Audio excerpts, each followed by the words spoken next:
Well, good afternoon, everyone, and welcome to the latest edition of Beyond the Headlines here at the Post and Courier Columbia.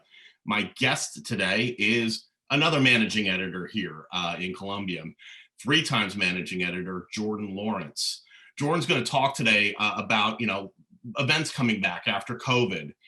What kind of events are we seeing? How are they taking safety into account? And he's going to give you some previews of some of the cool stuff coming up. Also, as a reminder, we are taking your questions. You just put something in that Q&A hopper and we'll answer it.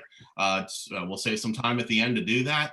But in the meantime, just to kick things off here today, I'm going to have Jordan talk a little bit about himself, who he is, where he's from, all that good stuff that you want to know at this point. So take it away. Thanks, Andy.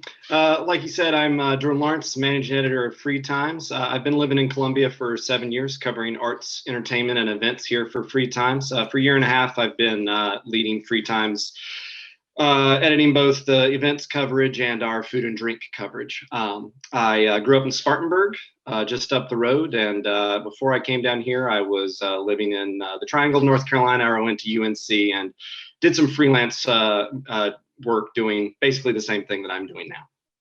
All right.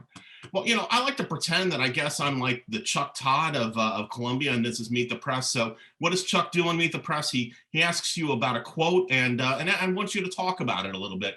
Jordan, you were recently quoted in the Daily Tar Heel discussing your decision to attend the University of North Carolina. It seemed to be based on a rather interesting thing. You said that in 2005, as the team was winning the national championship in basketball, that you got your shirt and your championship hat that you still have and wear from that year, and was definitely the final page of writing me into that book of being a UNC for life, UNC fan for life. Jordan, it seems like you picked a college based on sports rather than academics. Do you care to reply? Well, I think that was a big part of it, of me ultimately out there. My mom went there as well, so the UNC basketball fandom was knocked into me very early on in life. I did want to pursue journalism, and they have a fantastic journalism school there, so that definitely played into it. But Roy Williams in that first championship that he won in 2005 definitely had a role as well. Who would have known? UNC as an academic school, not a basketball school. We'll have to look more into that. Thank you, Jordan. So there we go. Obviously, just having a little fun there. Oh yeah. Before we get into things, and there you go. Jordan, the first question I think I have, a lot of folks have, is based on what you're seeing, what percentage are we back to normal with events and attractions around Columbia? And generally speaking, what's back? What can people go to, and what's maybe being held back a little bit at this point? Sure. I'd probably set it somewhere around 40 or 50%. And I think that I would say that because while we are seeing a lot of things that, are traditionally around this time of year coming back, like the Rosa Crawfish Festival is going to be next week, as will the Gervais Street Bridge Dinner. Free Time's own Columbia Food and Wine Festival is making a traditional return to its similar time in the year. But all of these things are pretty much happening at reduced capacity with a lot of COVID protocols in place. So they're not exactly the way that we would see them happen. And at the same time, you have some other things that aren't necessarily happening at all right now. The Nickelodeon Theater remains closed. A lot of things like that. Trustis Theater, the main, dramatic presence down in the Vista, remains closed. So I would say that, we're getting there. It opens up more and more. Some people have, positive thoughts about that. Some people have, more worries about that. And I think that's another thing that gives me that percentage that, I don't think everybody is necessarily on the same page about whether they're comfortable going to events yet. So, it's, probably about halfway back would be about the way I'd put it. All right. Well, hey, and also just want to remind folks before I get to the next question that Jordan is going to put in the chat function his email address, his Twitter handle, so you can follow him, so you can email him if you have questions afterwards. And also just a reminder to everyone here that we're going to email a copy of this web chat to you for signing up for this. But also for those who didn't, we'll put it up on YouTube. I understand. Again, that's a thing. Maybe Jordan can explain it to me as well as this UNC academic thing that I want to know about. But that said, and again, please send in your questions. We obviously want to hear from you as well. So one of the things you talked about, people having different opinions about how they feel about going to events, going to attractions. What are you seeing with the venues taking safety protocols, taking safety precautions? How does it look in a museum versus maybe how it's looking at a club or for a concert? If you could talk a little bit about what you're hearing, what you're seeing about how those venues are taking safety into account. Sure, sure. I think the mainly, so I'll take venues before I take museums, because museums are a very different thing with the way that they're handling it. But as far as performance venues, they basically break down into two camps, where it's whether or not they have to serve food and drink during the performance to make their money. So places like New Brooklyn Tavern, the Senate, rock clubs like that, places where their business is set up where they're, you're supposed to go eat and drink during the show, and that's really how they make their money. Their protocols are set up to where you're supposed to be masked unless you're eating or drinking. And then they, pretty much all have the sanitizers and, trying to, upgrade air filters and all those kind of things that they're doing. But if you're uncomfortable with people being masked at unmasked different times, those are going to be the places that people will be unmasked when they're eating or drinking. When you're looking at things like, the Courier Center, where the Philharmonic plays, more traditional performing arts venues like that have reopened, most of those are masked all the time. So town theater has mostly been masked all the time. That's a community theater in town that's reopened, Courier Center. So most of those are seeing those kind of protocols where they're not selling food and drink. They might have concession sessions outside before the performance, but inside it's masked all the time. And along with those, sanitizer, social distance, roped off group seating, reduced capacity, all those things. The museums are mostly doing, so they're pretty much all masked, and they're doing a lot of timed visits. So that's the way the Columbia Museum of Art is doing it. You go online, you sign up for an appointment, and then you come by for a particular time, and you're allowed to be in the galleries for a set amount of time, and then you leave, and then the next people come in. So that's basically the way it's breaking down. There are some adjusted outdoor things. I think the biggest one of those on the landscape is the Cola concerts out at the Columbia Speedway, where they have roped off, they're calling them seating codes, but you can have 4 to 8 people in a social distanced spot with a big festival stage in front of you with big screens on the side of it. And they're having some bigger shows. They've got Shovels and Rope coming up on May 1st. They've got Jason Isbell coming up in September. Some things like that. So those are basically the main strategies that I'm seeing people kind of use. And those are obviously evolving and kind of opening up more and more as we continue to move forward as well. Let me ask you this.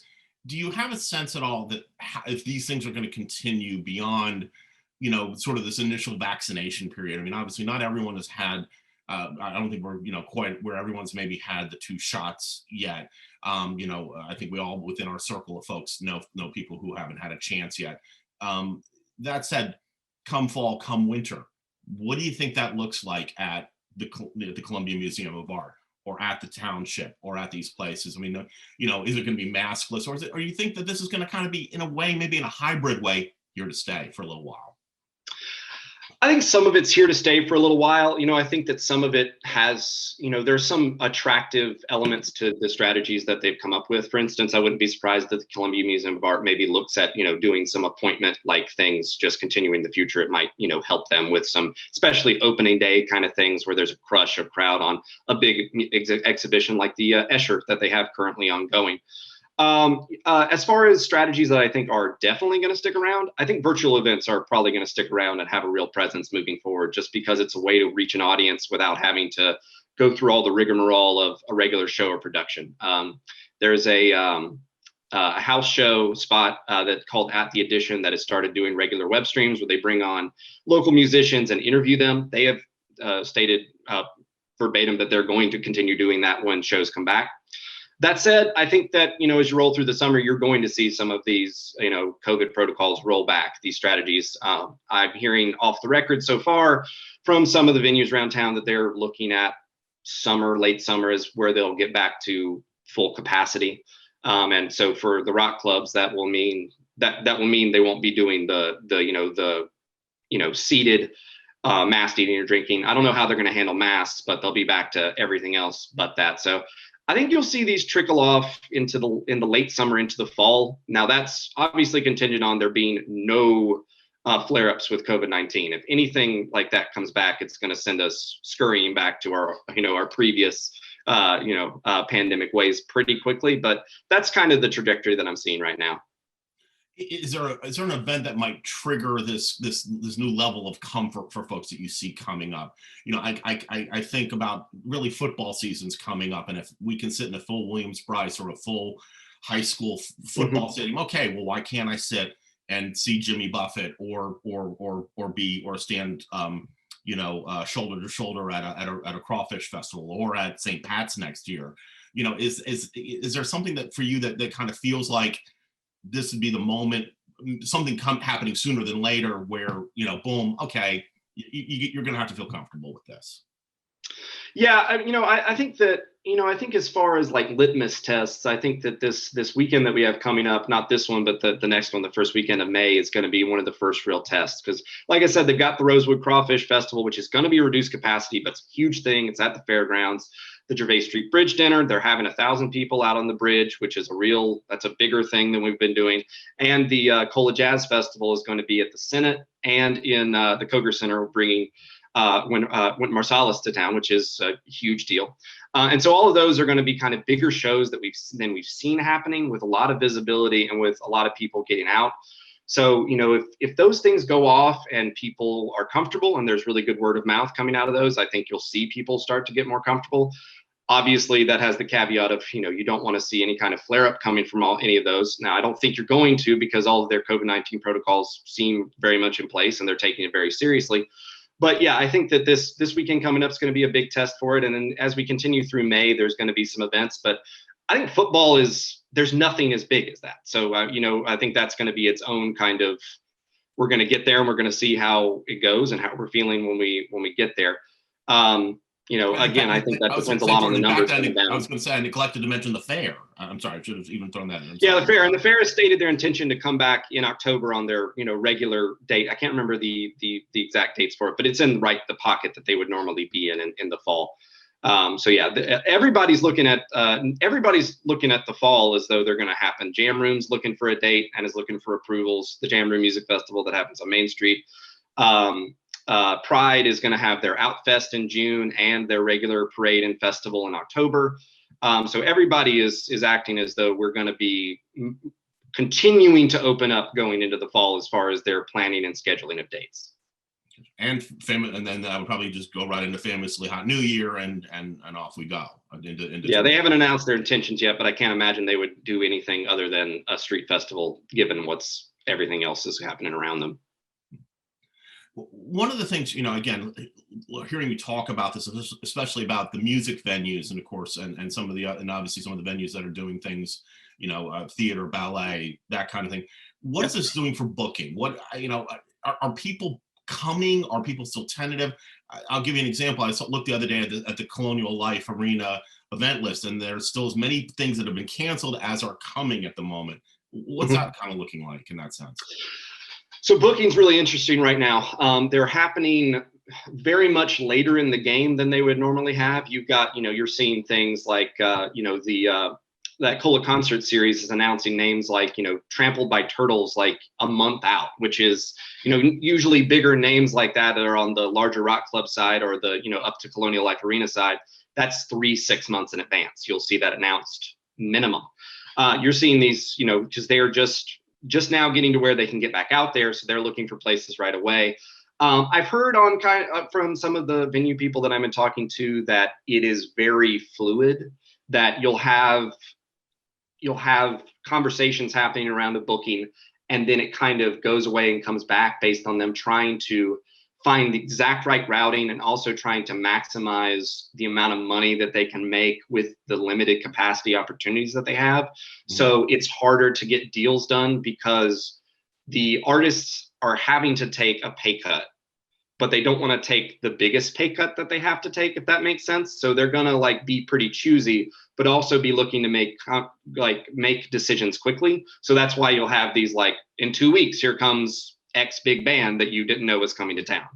Well, and again, is there some fear that even if you decide to do a tour where we're going to break even or lose a little bit of money, what you want to do is to get people back in the habit of going out to concerts again, so they don't go, well, I don't really want to go out. I'll just pay X for the virtual concert they're going to do that they're streaming or on a streaming service, as opposed to I don't see the need to go to the Township or Brooklyn, or the Speedway to see these guys. Well, and I think that you keyed on something there that that's why the bigger bands can be choosy right now. They've seen some success with live streams. They've been able to make some money on that. Whereas, your regional bands, your local bands, they really need to get back out at the clubs to get out in front of people and just, get attention. So I don't think that the venues might be willing to operate at a little bit more of a loss just to get people in, keep their name out there. And also a lot of them are set up where food and beverage is what they're really trying to sell. So they really just need to get people in the venue and get people eating and drinking. But I don't think the acts themselves are really doing it at a loss. They are having to take less than what they normally are paid just because there's less people allowed in the venues. Let me ask you this. South Carolina, being a state that reopened early, has been known for being, business friendly. We don't want the COVID to shut us down. Does that make us a place where bands, where other events might come and try to say, okay, if we're going to try something, South Carolina's the place because we're not going to run into the restrictions we might in other states? Yes and no. I think yes. There are some acts that definitely have come down here and have done some shows earlier than you've seen in other places. I think it's one aspect where the politicization of all of this has really shown through. There are some acts that are on the really COVID serious side of this that don't want to be seen being out there doing things too early, and there are other acts that fall on the other side of that. Fortunate, unfortunate, however you want to phrase it, divide with how we see the virus. So, I mean, there are acts that fall more that way that are willing to come down here and, play a country show out at the, Skyline and in West Columbia, or, do a cola concert. There are some that, have kind of been a little more antsy about it. I mean, we saw Jason Isbell, he's kicked that show down the road, I think 3 times at this point. And that's because he's not comfortable yet getting out in front of a crowd. And I think part of that is about being seen, having a show right now, just with, the way he carries himself. So yes and no. I mean, I wouldn't say that I think there's any stigma that's going to chase us from that other act that isn't comfortable playing right now. But those acts aren't comfortable playing right now. So it doesn't matter if it's, North Carolina just kind of opening up above us, or us having been more open for a while. I don't think that they're going to play until they're ready to play. Do you see any difference in events that are taking place in Richland County, which still has a mask ordinance, versus Lexington County, which doesn't? A little. I think that I think the Ice House Amphitheater is maybe a little bit more open than, similar kind of things here. We're just kind of getting back into the swing of starting to think about having some things like First Thursday on Main that has, outdoor concert elements to it. So maybe a little bit, but again, not too much, because, you're pulling from the same pool of talent. So everybody's, wanting to do things that make them comfortable. So people out there might be a little bit more comfortable going to the events, but the people putting them on are the same people. So a little. Okay. I was curious because obviously we're, on separate sides of the Congaree, things are fairly different. I mean, mind you, take away West Columbia and Casey, which do have ordinances, but really when you get to the rest of it, as you said, it's just interesting to go, well, if we can't, if they're going to make us do these rules in Columbia, why not? We can go to Irma, we can go to Chapin, we can go to Lexington, and have fewer restrictions. So speaking of which, what do we got coming up? So let's talk first near term. What kind of events do we have coming up that obviously have broken out of the COVID coma? Sure. So yeah, you've like I mentioned, Rosewood Crawfish Festival is happening. That's kind of the first big festival to come back. They got Driving and Crying, really obviously institutional kind of Southern rock, kind of indie rock band. So kind of coming back in just as big a way as they normally would. Gervais Street Bridge Dinner, big coming back. I think it's, as far as, really big events, you're kind of looking at, like I brought up with June Outfest, a lot of things looking towards the fall. The Senate has started to add some shows back. They starting to get some more kind of bigger touring acts. They had the Wild Feathers scheduled. I think that's for next week. That's coming up. Cola Concerts continues to add to that calendar. Got Grace Potter coming up. Like I said, Shovels and Rope.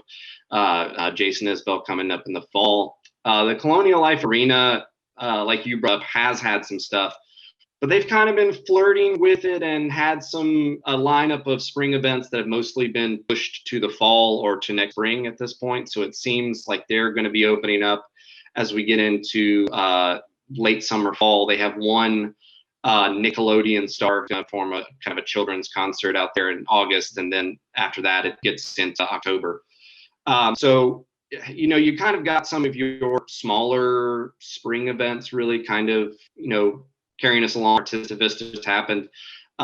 First Thursday on Main is looking at making a proper return. It sounds like in June. They haven't formally announced anything, but they're kind of lining up their things to get that done. The Colonial Museum Bar started having some events out on Boyd Plaza, which is adjoining it. They're having a screening next week of Labyrinth that has already sold out on the plaza there. So it's starting to look a little more normal. The bigger events are obviously the more sluggish part of this to come back, just because they're the bigger headache right now. I know everyone hurt during COVID. The venues, the bands, the artists, and such. At least as far as the venues go, was there anybody that didn't make it? Was there anybody you or might not come out of this that you're seeing, or is it, or maybe coming back in a scale backed way just because it was so damaging, or do you envision that pretty much what we're going to see, let's say the first parts of next year, will be kind of normal to me, like we had in the first part of 2020 or the last part of 2019? Everybody's been hit very hard by it, would be the first thing that I'd say. I think Mike Lyons at New Brooklyn Tavern has probably been the most public with the way that they have struggled out there. He depleted all of his savings and has gone back into debt to keep the place open. But New Brooklyn Tavern is still there. They've started having shows again. So I wouldn't necessarily put them on, closing watch, but at the same time, you have to worry a little bit. The White Mule down at 5 Points hasn't reopened, has moved all of their stage and sound equipment to the warehouse. It's not really a venue, but it's the space they moved it into. And they've been doing live streams with the stage and sound equipment to try to keep their sound guy getting some work and to put some local bands out there. So they would have to actually move their stage and sound equipment back into that room in 5 Points to get back to business now. And like I said, they have not reopened at all. So, I mean, again, not necessarily closing watch, but, you have to worry. Art Bar has been doing pretty good, it seems, but limited capacity is hard for anybody, and they haven't been able to have the concerts that they would like. And the Senate, the same story. It's a 1,200 cap venue, and right now they're putting like 250 people in there, so they're hurting. They have corporate backing. They're owned by the Tin Roof chain of live music venues across the Southeast and some across the country.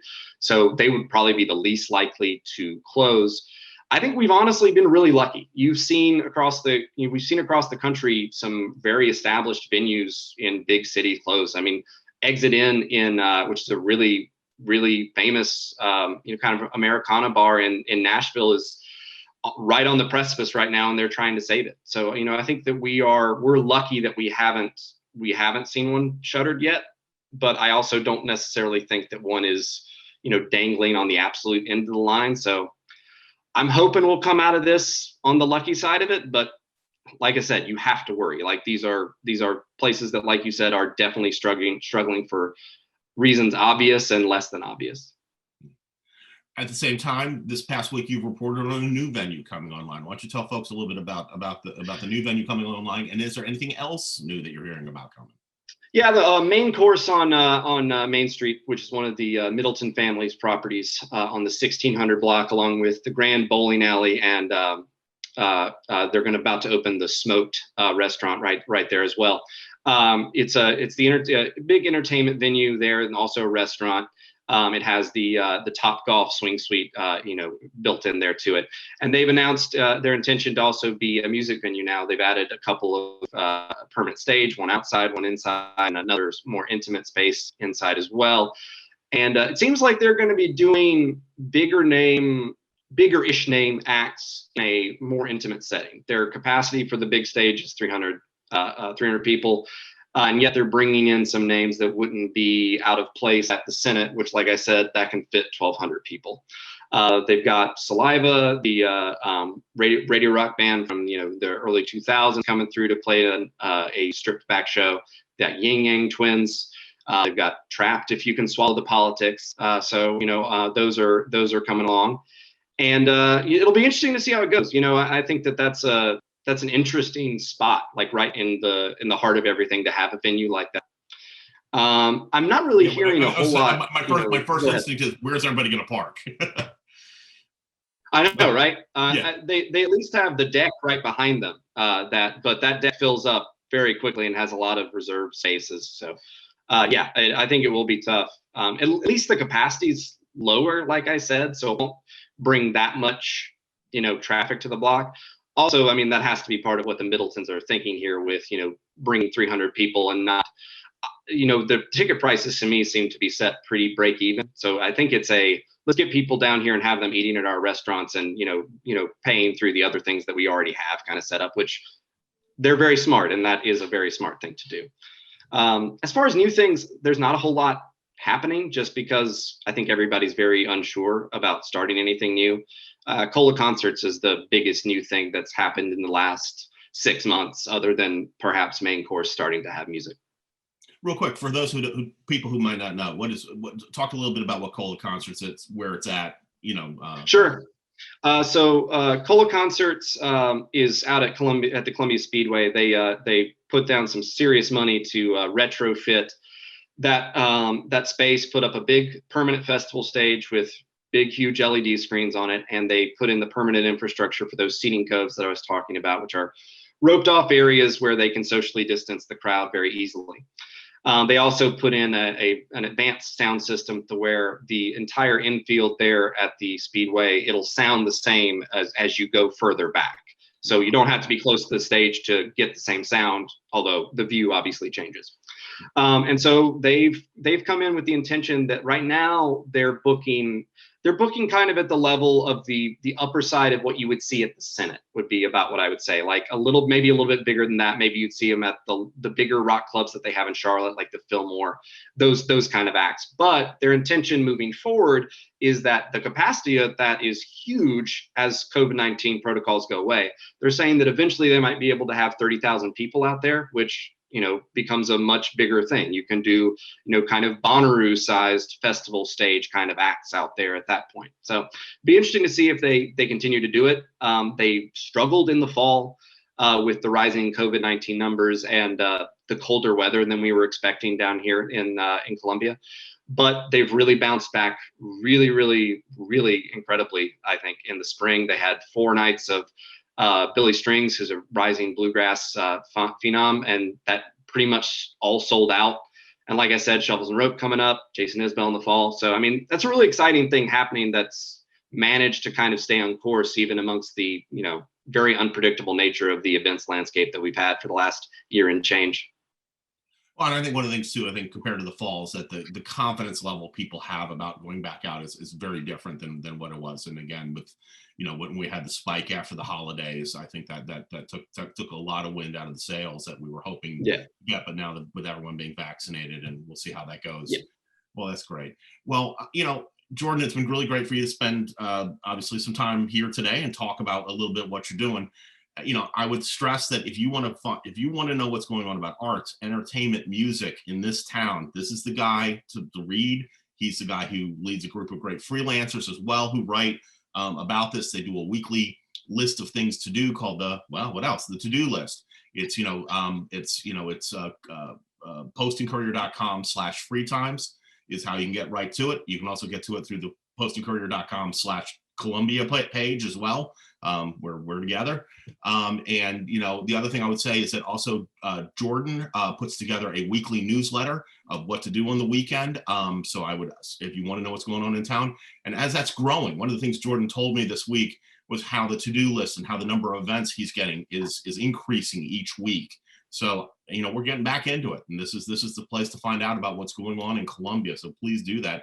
Also, a reminder that we will email this web chat to you, the recording of it. We'll also put it up on YouTube on the Post and Courier page probably tomorrow. So please, if you missed it, or you missed part of it, or you want to share it with someone, please do. A reminder, of course, going back to the newsletters, that let alone, of course, we have the Free Times newsletters. We have about 4 or 5 other newsletters here in Post and Courier Columbia, as well as a number of other newsletters that you can get from the Post and Courier to get a sense of what we're reporting on across the entire state. We don't just have the newsroom in Columbia, have a newsroom in Greenville, in Myrtle Beach, and I believe we have one in Charleston. Don't hold me to that, but yeah, that's the rumor I heard. But that said, the other thing I always want to stress at this is that we exist because you subscribe. Jordan gets to do what he does every week. He gets to tell you all about the cool entertainment stuff that's going on here and some of the issues that are going on as we're coming back.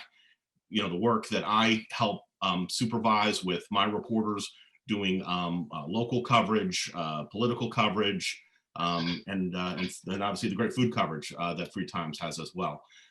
Subscribe. The way to do that is, again, go to postandcourier.com. I would love for you to go to /Columbia. You'll see the big subscribe button up there. It's worth your money. Trust me. We're the largest news organization in the state, and I highly recommend. Jordan, thank you again. Everyone, thank you for watching today. We'll be back next month doing this. And again, everyone, have a great week. Have a great month. Cheers.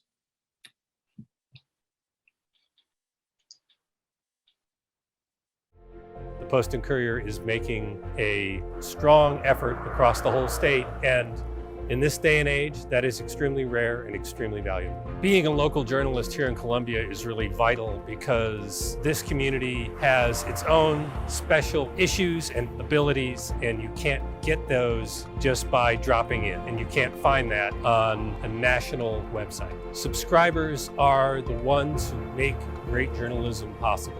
In their subscription, they are telling the Post and Courier to bring them more of the in-depth journalism that they value, that they appreciate getting day in and day out.